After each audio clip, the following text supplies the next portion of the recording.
What scares doctors most about hantavirus is how normal life feels right before people collapse. 3 Americans are dead, more than 40 people are now being monitored by the CDC, and health officials are warning about a virus most seniors have never even heard of until now. It's called hantavirus. And what scares doctors is not just how deadly it can be, but how normal life looks right before someone gets infected. Just days ago, international headlines began tracking a hantavirus outbreak connected to the cruise ship MV Hondius. One passenger died, then another. Canadian health officials confirmed a new linked infection. And now the CDC is actively monitoring Americans who may have been exposed to a rare strain called Andes virus, one of the only hantavirus strains ever documented to spread from person to person. But here's the part that should concern every adult over 60 watching this. Most hantavirus infections don't begin in hospitals or crowded cities. They begin in ordinary places: a garage, a storage shed, a cabin closed for winter, a dusty attic. One deep breath while cleaning and the virus can enter the lungs silently. And once symptoms begin, some patients deteriorate in less than 48 hours. Now, I'm going to show you what's... This is really happening, and health officials are taking it very seriously. Doctors are begging seniors not to make certain mistakes right now. We'll explain those mistakes and how to stay safe. Most people imagine dangerous viruses spreading through crowded airports, packed subway stations, or contaminated food. But hantavirus doesn't usually enter your life that way. In many cases, it enters quietly through places that feel completely safe.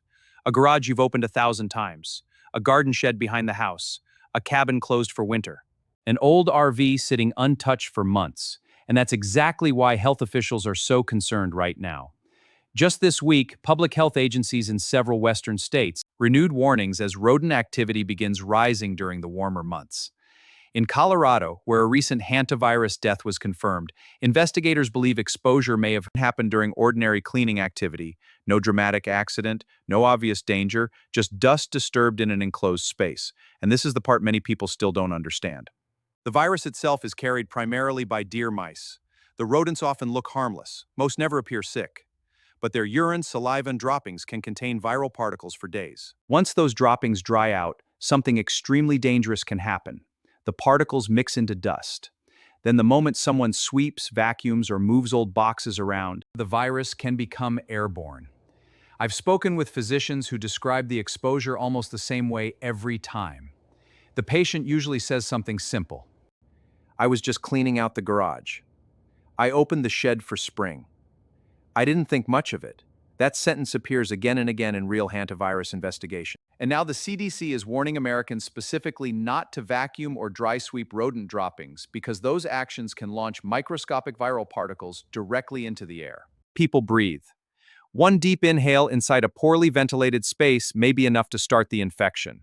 What makes this especially dangerous for older adults is that the aging lung is less capable of clearing contaminated particles before they settle deep into the respiratory system.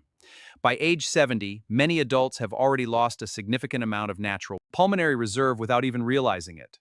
The body still feels normal until something attacks it. And once hantavirus reaches the lungs, the situation can escalate frighteningly fast. At first, hantavirus rarely looks frightening. That is one of the reasons it has become so dangerous. Doctors say many patients initially believe they are dealing with a simple flu, seasonal exhaustion, or a mild respiratory infection. The symptoms often begin quietly: a low fever, muscle aches, fatigue, headaches, sometimes nausea, sometimes chills. Nothing dramatic enough to immediately send someone to the emergency room. And that early calm period can last for several days while the virus silently spreads deeper inside the body. Health officials in Washington state recently warned that several hantavirus patients were initially treated for influenza or pneumonia because the early symptoms appeared nearly identical. By the time the true diagnosis became clear, some patients had already entered respiratory distress. That pattern has now appeared repeatedly across multiple investigations. What makes hantavirus so terrifying is not just the infection itself, but the speed of the collapse once the lungs become involved. Researchers describe a sudden transition called the cardiopulmonary phase. This is the moment when the virus begins attacking the tiny blood vessels inside the lungs. The vessels start leaking fluid into the air sacs where oxygen exchanged. The lungs, which should function like dry sponges filled with air, slowly begin filling with fluid instead. And once that process starts, patients can deteriorate with hantavirus progresses at a shocking speed. Doctors have reported patients walking into hospitals talking normally, then requiring intensive care in less than 24 hours. 10 hours later, oxygen levels suddenly crash. Breathing becomes rapid and shallow. Some patients describe a crushing sensation in the chest, almost like drowning while still standing upright. Others become dizzy, confused, or unable to finish sentences because their oxygen levels fall so low. The CDC estimates that severe Hantavirus Pulmonary Syndrome carries a fatality rate approaching 40% in some outbreaks. In practical terms, that means nearly 1 out of every 3 or 4 severe patients may not survive, even with modern intensive care. And for older adults, the danger becomes even greater. As the body ages, the lungs lose elasticity and reserve capacity. Many seniors already have reduced pulmonary function from aging. Alone, even without diagnosed lung disease. That means the body has far less room to compensate once oxygen levels begin falling. A younger adult may tolerate several hours of respiratory stress before collapsing. A 72-year-old with hypertension, diabetes, or previous smoking history may spiral downward much faster. This is why doctors are urging older Americans not to ignore even mild symptoms after possible rodent exposure. A fever combined with muscle pain and increasing shortness of breath is not something to sleep off after cleaning a shed, garage, attic, or cabin. Because the most dangerous mistake patients make is waiting one more night, hoping the breathing problem will improve by morning. And in many documented hantavirus cases, morning never arrived the way they expected. To protect yourself, avoid areas with rodent droppings. Wear a mask when cleaning and ventilate the area. These steps can save lives. One of the biggest reasons health officials are taking hantavirus so seriously right now is because the people getting infected often don't fit the image most Americans expect. These are not reckless people. They are not living in extreme conditions. In many documented cases, they were ordinary adults doing ordinary things on completely normal days. In 2012, investigators were called into Yosemite National Park after several visitors developed a mysterious respiratory illness. At first, nobody connected the cases. Families had simply stayed in the park's famous tent cabins during summer vacation. They hiked, they took photos, they went home believing they had enjoyed a normal trip. Then the symptoms started: fever, exhaustion, shortness of breath. Within weeks, multiple visitors were hospitalized. Some died. Eventually, investigators discovered rodent infestations hidden inside the insulated walls of the cabins. The virus had likely been circulating in dust particles the entire time while families slept only feet away. And what makes that story terrifying is how familiar it sounds. Because right now, millions of Americans over 60 are opening cabins, RVs, storage buildings, and garages after winter exactly the same way those visitors entered Yosemite. No mask, no ventilation, no warning. A physician involved in later hantavirus awareness campaigns admitted something many patients never even remembered: the exact moment they were exposed. They only remembered doing routine cleaning. Then there was the Colorado case that recently drew national attention. Health officials confirmed the death of an older adult connected to hantavirus exposure. Early reports suggest the exposure may have involved rodent-contaminated environments during normal property activity. Again, nothing dramatic. No hazardous chemical spill, no exotic travel, just everyday life intersecting with an invisible virus. And this is the part many people watching this need to hear very carefully. You do not need to touch a mouse to become infected. You do not need to see rodents running across the floor. In many cases, patients never realize rodents were present at all until investigators later find droppings or nesting material nearby. I want you to imagine something for a second. You walk into your garage tomorrow morning. Maybe you notice a little dust in the corner. Maybe there's an old cardboard box that smells slightly musty. You grab a broom because that's what people have done their entire lives. But what you cannot see are microscopic viral particles lifting into the air around you with every sweep. That's exactly why public health agencies are warning people not to dry sweep or vacuum rodent droppings. And the danger becomes even more serious for seniors because older lungs and aging immune systems often cannot recover from severe respiratory stress the way younger bodies can.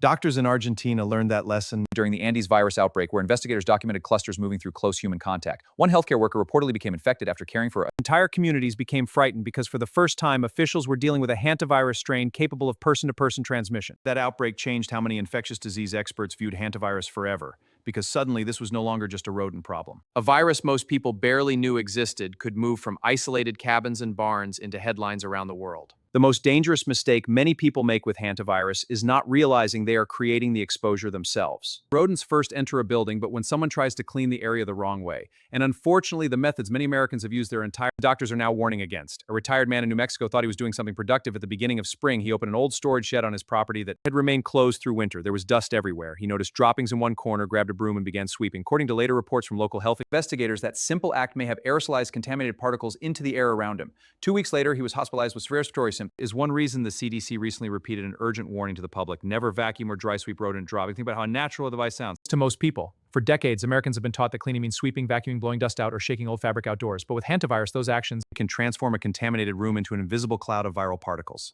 Doctors describe the exposure almost like smoke. Floating through the air, they can move deep into the lungs with every breath. This is especially dangerous for barrages, cabins, basements, RVs, any place with poor ventilation can trap contaminated dust for long periods of time. Research say hantavirus particles may survive for days, and sunlight and airflow are limited. And this is where many seniors accidentally put themselves at risk. A lot of older adults still prefer doing things independently. They clean their mirrors, they open their own sheds, they open their own vacation cabins, they organize garages themselves because they have done it their entire lives. But age changes how the body handles respiratory stress. The lungs become less elastic. Recovery slows down. The immune system reacts differently than it did decades earlier. So the same exposure that might cause mild illness in one person could become life-threatening in someone over 70. That is why doctors now recommend a completely different cleaning protocol if rodent contamination is suspected. First, never rush into a closed space. Open doors and windows and allow fresh air to circulate for at least 30 minutes before entering. Second, wear disposable gloves and a properly fitted N95 respirator mask, not a loose surgical mask, not a cloth covering, an actual respirator capable of filtering airborne particles. Then comes the most important step. Instead of sweeping droppings or nesting material, the contaminated area should be soaked with disinfectant. Many public health departments recommend a bleach solution or EPA-approved disinfectant spray. The goal is to keep particles wet so they cannot become airborne. After several minutes, the material should be carefully wiped up with disposable towels, sealed inside plastic bags before disposal. And honestly, this is the part many people underestimate. Prevention sounds boring compared to dramatic hospital stories, but prevention is the only reason some families never become patients in the first place.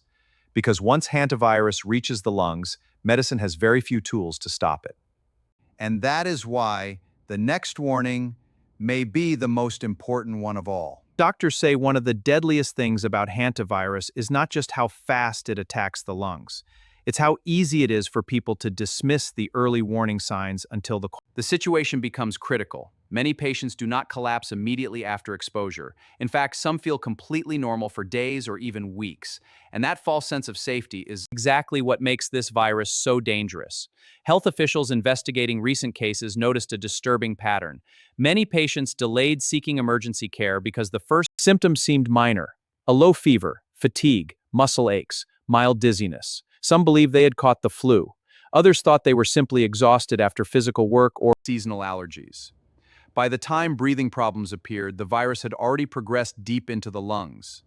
One emergency physician described the progression in chilling terms. He said patients often arrive talking normally, sitting upright, even apologizing for overreacting. Then suddenly their oxygen levels crash. Within hours, some require intensive care or mechanical ventilation. And this is why doctors are now urging Americans, especially older adults, to pay attention not only to symptoms, but to timing. If someone develops fever, severe fatigue, muscle pain, headaches, or shortness of breath within 1 to 8 weeks after possible rodent exposure, physicians say hantavirus should immediately be considered. That exposure might seem insignificant: cleaning a shed, opening an RV, moving boxes in a basement, sweeping an old garage floor, but those details matter enormously once symptoms begin. One of the biggest mistakes patients make is failing to tell emergency room staff about possible rodent exposure. Doctors say many early hantavirus cases are initially mistaken for influenza, pneumonia, or common respiratory infections because the symptoms overlap so heavily. But when physicians know exposure is possible, they can move much faster toward critical respiratory monitoring and advanced supportive care.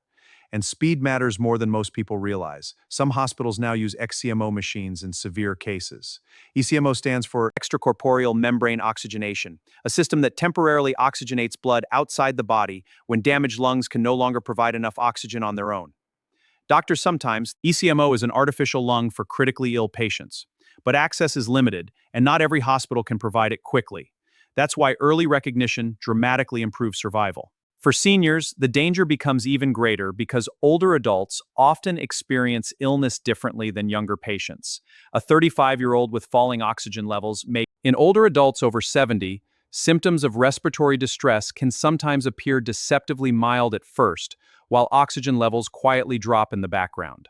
Doctors call this silent hypoxia, and it has terrified emergency physicians in multiple respiratory outbreaks because patients may underestimate how sick they truly are. That's why health experts say one simple decision can save lives. Never wait overnight if breathing suddenly worsens after possible rodent exposure. Not after dinner, not until morning. Not to see if it improves. Because in many severe hantavirus cases, the most dangerous decline begins during the hours patients spend hoping they'll feel better tomorrow. And by the time tomorrow arrives, the body may already be losing the fight for oxygen. I want to leave you with something important tonight.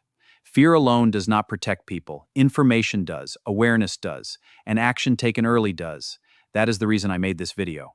Because most people who became seriously ill from hantavirus never believed they were in danger. They thought they were cleaning a garage, opening a cabin, organizing a basement, Doing the same things they had done for decades without a second thought. Then suddenly, ordinary life changed in a matter of days. And maybe that's the real lesson here. The danger is not always obvious when it first enters your life. Sometimes it arrives silently, hidden inside dust, hidden inside places that feel familiar, hidden inside routines. You've trusted your entire life. But now you know more than most people around you. You know why health officials are watching these outbreaks closely. You know how the virus spreads. You know why older adults are more vulnerable. And most importantly, you know the warning signs and the mistakes that can turn a preventable exposure into a medical emergency. So here is what I would strongly encourage you to do starting this week. If you have a garage, shed, attic, RV, basement, or cabin that has been closed for a long time, do not rush into it unprotected. Ventilate the space first. Wear proper respiratory protection. Never dry sweep rodent droppings. Never vacuum contaminated dust. And if someone close to you develops fever, muscle aches, or breathing problems after possible exposure, seek medical attention immediately and tell doctors about the rodent exposure right away. That one sentence could save a life. And please don't keep this information to yourself. Share this video with someone older in your family, a parent, a spouse, a neighbor. A friend who spends time in cabins, barns, or storage buildings, because many people still have no idea this virus even exists until it's already too late. I truly believe knowledge changes outcomes. The goal is not panic, the goal is preparation.